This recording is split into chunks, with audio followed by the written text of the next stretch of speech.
찬송 같이 하시겠습니다. 찬송가 300장 찬송하겠습니다.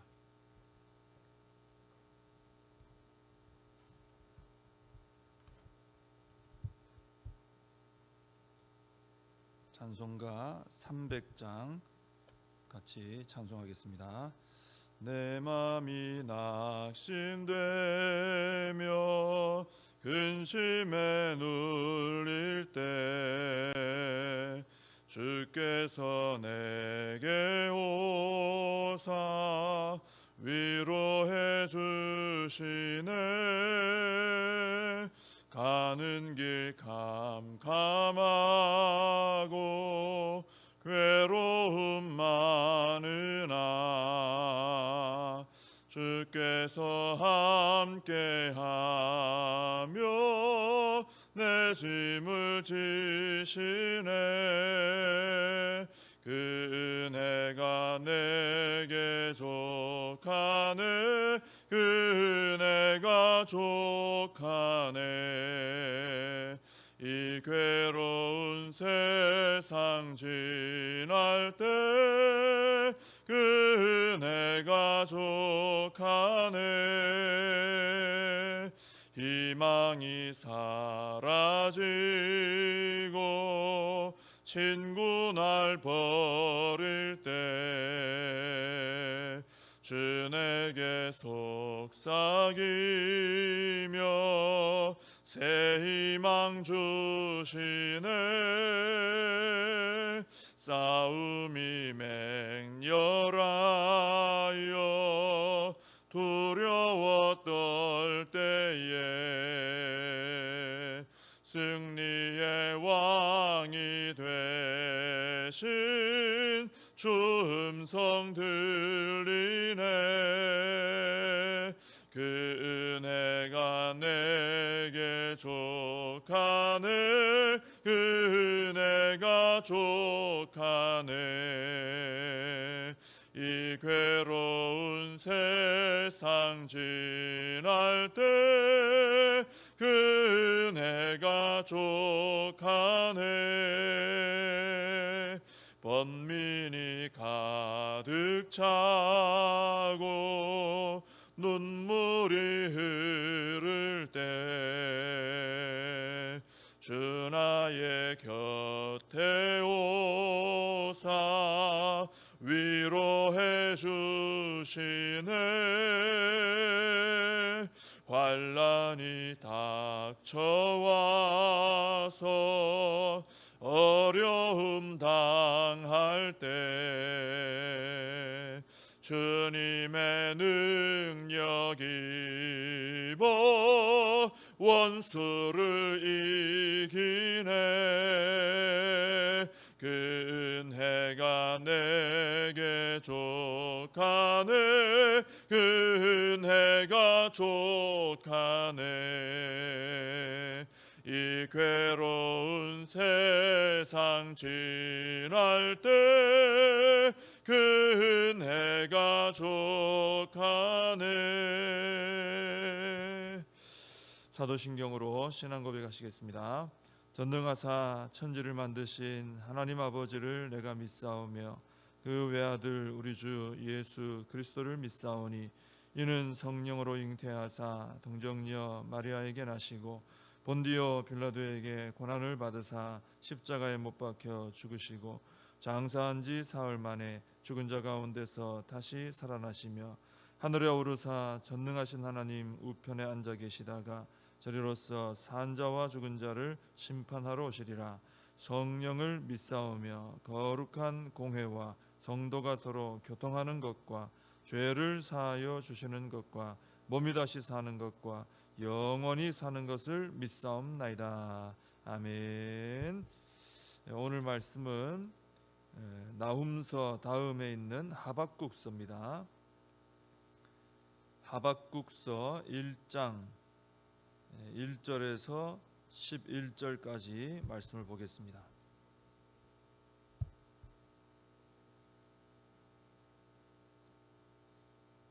하박국서 1장 1절에서 11절 말씀을 봉독해 드리겠습니다. 선지자 하박국이 묵시로 받은 경고라. 여호와여, 내가 부르짖어도 주께서 듣지 아니하시니 어느 때까지리까? 내가 강포로 말미암아 외쳐도 주께서 구원하지 아니하시나이다. 어찌하여 내게 죄악을 보게 하시며 패역을 눈으로 보게 하시나이까? 겁탈과 강포가 내 앞에 있고 변론과 분쟁이 일어났나이다. 이러므로 율법이 해이하고 정의가 전혀 시행되지 못하오니 이는 악인이 의인을 애워쌌으므로 정의가 굽게 행하여 지민이다. 여호와께서 이르시되 너희는 여러 나라를 보고 또 보고 놀라고 또 놀랄지어다. 너희의 생전에 내가 한 가지 일을 행할 것이라. 누가 너희에게 말할지라도 너희가 믿지 아니하리라.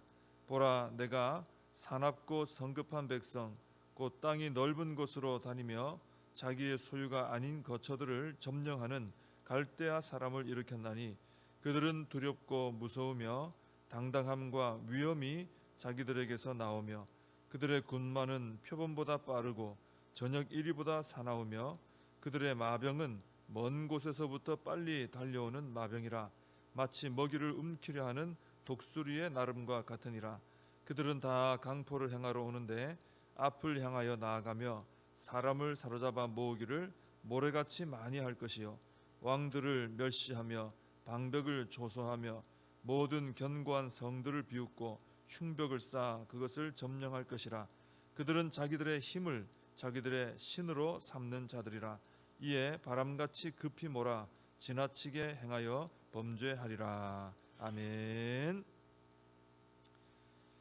하박국서는 이제 몇 가지 면에서 보면은 참 선지서 중에서 좀 독특한 선지서라고 할 수 있습니다. 왜냐하면 우리가 알고 있는 일반적인 그 선지서는 선지자들이 하나님 말씀을 받아서 이제 백성들에게 전해주는 형식이죠.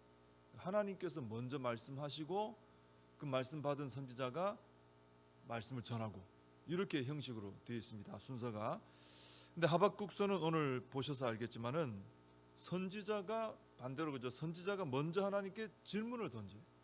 그리고 하나님께서 그에 대해서 답변하고 이런 형식으로 되어 있습니다. 순서가 바뀌어 있는 거죠. 선지자들이 하나님께 말씀을 받아서가 아니고 먼저 질문하고 받는 이런 식으로 되어 있습니다. 그리고 이 하박국 선지자 이분은 성경 다른 곳에서는 이제 전혀 소개가 되지 않는 그런 인물이고요. 또 이 하박국서를 봐도 뭐 특별히 하박국이 어떤 분인지 알만한 정보도 없어요. 어떤 집안의 계보 이런 거 성경에 많이 나오거든요. 누구의 아들이고 뭐 어떤 집안이고 나오는데 그게 없고 어디 고향도 출신 배경도 나오지 않습니다. 그래서 이제 이 하박국서를 연구하시는 분들은 이 하박국서 안에 나오는 몇 가지 힌트들을 좀 이렇게 연구를 해봐서 아마도 이분은 레위 지파에 속한 분으로서 성전에서 사역했던 분이 아닐까 이렇게 이제 짐작만 좀 하고 있을 뿐입니다. 순서상 보면 하박국서는 우리가 어제까지 봤던 나훔서하고 나훔서가 앞에 나오고 뒤에는 스바냐서가 나오고 이렇게 순서가 되어 있는데 이게 역사적으로도 이 순서가 맞는 순서라고 볼 수 있습니다. 나훔서는 이제 아수르의 멸망에 대한 경고의 말씀이고 이 하박국서는 아수르 멸망 후에 이제 신흥 강국이 된 바벨론에 의해서 유다가 심판받는 뭐 이런 내용이고 또 스바냐서는 유다가 이제 바벨론 포로 생활할 것이다 이런 말씀이 나오기 때문에 이제 순서 배열이 이제 잘 맞는다 이렇게 볼 수 있겠습니다. 오늘 먼저 1절에 보시면 이 말씀이 이제 하박국 선지자가 묵시로 받은 경고다 이렇게 되어 있는데 그 다음에 2절에서 4절까지 보면은 하박국 선지자가 먼저 하나님께 호소하는 내용이 나옵니다. 이 내용을 보시면 하박국 선지자의 그 답답함이 느껴져요. 뭔가 지금 상황이 좋지 않아서 하나님께 막 이제 호소를 하는데 답도 없고 이런 어떤 느낌을 받습니다. 이 유다 안에 굉장히 그 악이 성행하고 있는데 왜 하나님 내버려 두십니까? 왜 이렇게 방관하십니까? 이제 이런 식으로 하박국 선지자가 답답한 현실에 대한 답답함을 호소하는 거죠. 그 주로 나오는 단어들만 봐도 좀 우리가 느낌이 옵니다. 강포, 죄악, 폐역, 겁탈, 변론, 분쟁, 율법이 해이해지고 정의가 시행되지 않고 악인이 의인을 에워싸고 정의가 굽게 행하여지고, 이런 표현들만 봐도 하박국 선지자가 살던 때가 참 힘들 때였구나, 영적으로 참 어두웠구나, 우리가 좀 느껴지죠. 많은 분들이 이 하박국 선지자가 활동했던 때를 여호야김 왕 때라고 봅니다. 이 여호야김 왕은 참 악한 왕인데, 사실 이 가장 악한 왕으로 평가받는 므낫세 왕이라고 있습니다. 그 왕도 하지 않았던 여호와의 선지자를 죽이는 일까지 했던 사람이 바로 여호야김 왕입니다. 그래서 당시 유다는 굉장히 영적으로 이제 어두웠다, 막 이제 멸망받기 직전이니까 굉장히 어두웠다 볼 수 있습니다. 그 어두운 시대를 살아가던 이 하박국 선지자는 답답함을 느낀 거예요. 자기가 믿는 하나님, 자기가 알고 있고 자기가 믿고 있는 하나님이 계시는데, 그 하나님과 지금 자기가 살아가는 현실하고 너무 동떨어져 있는 느낌이 드는 거죠. 뭔가 좀 이게 하나님 안에서 좀 달라지는 모습이 보여야 되는데 그런 모습이 안 보이는 답답한 유다의 영적 어둠, 이게 느껴지니까 자기가 믿는 믿음과 현실의 그 어떤 거리, 그것 때문에 하박국 선지자는 굉장히 답답해하면서 하나님께 간절히 기도를 하는 겁니다. 하나님, 어째서 이렇습니까? 제가 아는 하나님은 이런 하나님인데 현실은 왜 이렇습니까? 왜 응답이 없으십니까? 답답해하면서 하나님께로부터 이제 해답을 찾고 있는 이런 모습이라고 볼 수 있습니다. 그런데 이 하박국 선지자의 이런 태도는 우리가 본받을 만한 그런 태도입니다. 지금 하박국 선지자는 하나님을 의심하는 건 아니에요. 의심해서 뭐라고 말한 건 아니고 하나님을 믿는다 이거예요. 믿는데 그 하나님, 내가 믿는 하나님과 현실에 그 너무 동떨어져 있는 모습 때문에 괴로워서 이거 어찌 된 겁니까 하나님? 다른 데 가서 하소연하지 않고 하나님께 가서, 하나님 어찌 된 겁니까? 제가 믿는 믿음이 있는데 현실은 이렇고 이거 어떻게 이거 연결해야 됩니까? 이 현실을 어떻게 바꿔나가야 됩니까? 하나님께 기도하면서 자신의 고민을 풀어가려고 했던 것이죠. 이런 것은 참 이 신앙에 도움이 됩니다. 그러니까 우리가 신앙적으로 살아가면서 내가 믿고 내가 알고 있는 하나님과 내 현실이 너무 달라서 막 고민될 때 있거든요. 어떻게 이렇게 악인들이 잘 됩니까? 하박국서가 그런 겁니다. 사실 어떻게 악인들이 이렇게 잘 되고 이 사람들 내버려 두십니까? 근데 우리도 신앙생활을 하다 보면은 그런 답답함이 생길 때가 있어요. 하나님 살아계시는데, 하나님 역사하시는데, 하나님 어떻게 현실은 이렇게 돼 있는데 이게 내버려 두십니까? 그런 답답함이 생길 때가 있어요. 근데 이런 답답함을 우리가 다른 어디에 가도 풀 수 없습니다. 이것은 하나님 앞에 가서 이제 여쭤봐야 되는 거예요. 근데 우리 이제 어릴 때부터 신앙생활 하다 보면은 뭐 하나님께 의문을 제기하지 말아라, 뭐 이런 가르침 많이 받았어요. 근데 그건 의심하고 뭐 이런 것 때문에 그런 것이지, 내가 답답한 게 있을 때, 신앙적으로 답답하고 내 신앙과 현실에 어떤 이런 혼란스러움이 있을 때는 그건 당연히 하나님께 여쭤봐야 돼요. 하나님께서 풀어주십니다. 그런 어떤 답답함을 가지고 하나님께 간절히 기도하면, 하나님 도와주십시오, 하나님 깨닫게 해주십시오, 하나님 어떻게 된 겁니까? 그러면 우리 하나님은 응답을 해주세요. 그리고 그 응답을 통해서 믿음이 더 성장할 수 있도록, 성숙한 자가 될 수 있도록. 그래서 이 하박국 선지자도 뒤로 가면 그 복을 받는, 영적으로 복을 받는, 풀어지는 이런 모습들이 나오게 되는 것입니다. 우리가 영적으로, 신앙적으로 현실과의 어떤 괴리감 때문에 답답함이 있다면은 하나님께 엎드려 기도하시기 바랍니다. 하나님이 풀어주시고 고민을 해결해 주시고 시원함을 주시고 또 하나님 안에서 그것이 해결되도록 인도해 주실 줄로 믿습니다. 자, 하박국 선지자가 이렇게 하나님께 답답함을 호소했을 때, 유다 안에 이런 악함이 있는데 하나님 어떻게 하나님 이걸 내버려 두십니까? 호소했을 때 하나님께서는 5절 이하에서 답변을 하시면서 몇 번 질문이 왔다 갔다 합니다. 하박국 선지자의 눈을 먼저 유다 내부로부터 여러 나라들 혹은 이 사납고 성급한 갈대아 사람에게로 눈을 돌리게 하십니다. 그러니까 우리가 내 눈으로 보는 답답한 문제가 있어서 그걸 가지고 하나님 앞에 나아가 기도하면 하나님께서는 먼저 내 눈을 들어서 하나님께서 하시는 일, 하나님께서 보게 하시는 것을 보게 하신다는 거예요. 그러니까 우리의 시야를 넓혀 주신다는 거죠. 자, 이게 뭐냐면은 우리가 막 답답하고 막 힘들 때 가만히 보면 내가 너무 좁게 봐서 그럴 때가 있어요. 뭐 하나만, 내가 보고 싶은 하나만 보고 막 답답함을 느끼는 거예요. 근데 사실 하나님은 굉장히 그 내가 생각하고 보는 것을 뛰어넘는 넓은 것을 보고 넓은 어떤 큰 계획을 가지고 뭔가 진행을 하고 계시다는 거죠. 그 하나님께서 보시는 것을 내가 보게 되면 지금 내가 보는 답답하고 좁은 이 하나만 가지고 답답해하는 이 문제는 해결될 수가 있다라는 거예요. 그래서 우리가 답답함을 가지고 하나님 앞에 나아가 기도하는 게 참 복된 게 뭐냐면은, 그러면 하나님께서 눈을 들어 하나님이 보시는 걸 보게 하십니다. 내가 못 보고 있던 것을 시야를 넓혀서 보게 해주시는 거예요. 우리가 좀 눈만 좀 시야만 넓어지면요 답답한 게 많이 해결됩니다.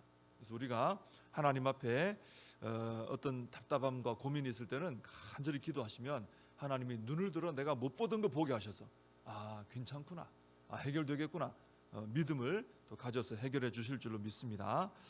자, 근데 하나님께서는 좀 이 하박국 선지자가 이해하기 어려운 해결책을 제시하세요. 뭐냐면 유다의 영적 타락에 대한 해결책으로 갈대아 사람들, 이 바벨론이죠.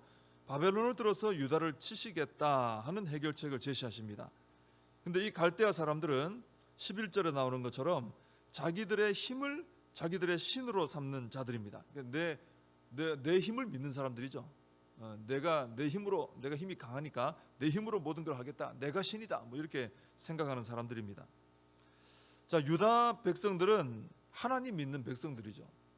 그런데 이 유다 하나님 백성이 하나님 통치를 잘 따르지 않고 패역하고 우상 숭배하면서 정의가 사라진 지금 현재 하박국이 답답해하는 이런 나라가 된 거예요.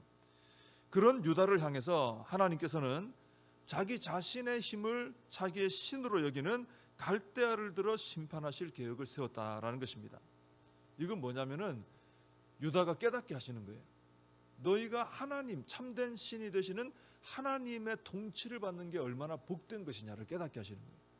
갈대아는 자기들이 신이에요. 그런 사람들은 갈대아가 굉장히 잔인합니다. 아수르도 잔인했지만 바벨론도 굉장히 잔인해요.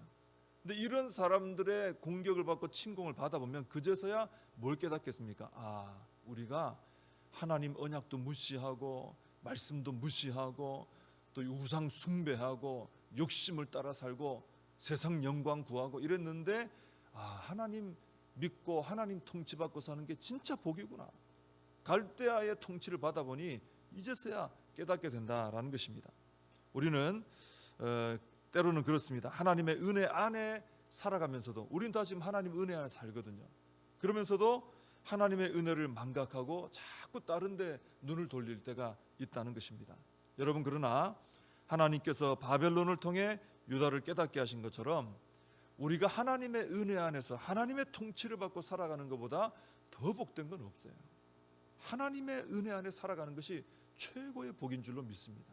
그래서 우리는 하나님의 말씀대로 순복하며 하나님 인도하심을 따라 살아가는 이것이 가장 큰 복인 줄 알고 하루하루 살면서 하나님의 법대로 순종하는 우리의 삶이 되어야 될 줄로 믿습니다. 그럴 때 하나님 안에서의 큰 복을 누리며 살아가게 될 줄로 믿습니다. 기도하겠습니다. 하나님 아버지, 감사합니다. 오늘도 새날을 허락해 주시고 또 말씀을 함께 나누고 예배드리며 하나님의 은혜 가운데 이 날을 축복해 주시고 인도해 주시고 출발케 하시니 감사를 드립니다. 하나님 아버지, 저희들 마음속에 신앙생활하면서 답답함이 느껴질 때도 있습니다. 내가 믿는 하나님과 내가 살아가는 현실 사이에 그 괴리감 속에 힘들어할 때도 있습니다. 그럴 때마다 우리는 하나님 앞에 가서 간절히 엎드려 기도하게 도와주시고 우리 하나님께서 응답하시는 그 응답으로 인하여 해결책을 찾는 우리 모두가 되게 하여 주시옵소서. 하나님, 특별히 저희들이 하나님의 은혜 안에 살아가는 것이 얼마나 큰 복인지 깨닫게 하여 주옵소서. 하나님의 통치를 받아 살아가는 것이 얼마나 복된 것인지 깨닫게 하여 주시옵소서. 그래서 날마다 살아가면서 하나님 아버지의 말씀을 따라 순복하며 살아가는 저희들의 삶이 되게 하여 주시옵소서. 예수님의 이름으로 기도하옵나이다. 아멘. 주님과 주신 기도로 예배를 마칩니다. 하늘에 계신 우리 아버지여, 이름이 거룩히 여김을 받으시오며 나라의 임하옵시며 뜻이 하늘에서 이룬 것 같이 땅에서도 이루어지이다. 오늘날 우리에게 일용할 양식을 주옵시고 우리가 우리에게 죄진 자를 사하여 준 것 같이 우리 죄를 사하여 주옵시고 우리를 시험에 들게 하지 마옵시고 다만 악에서 구하옵소서. 대개 나라와 권세와 영광이 아버지께 영원히 있사옵나이다. 아멘. 우리 다 같이 기도하실 때 우리 말씀을 붙들고 함께 기도하시고 또 우리 나라와 민족을 위해서 이 코로나 사태 속히 해결되도록 또 우리 교회와 다음 세대 부흥을 위해서 우리 사명을 붙들고 다 함께 기도하겠습니다.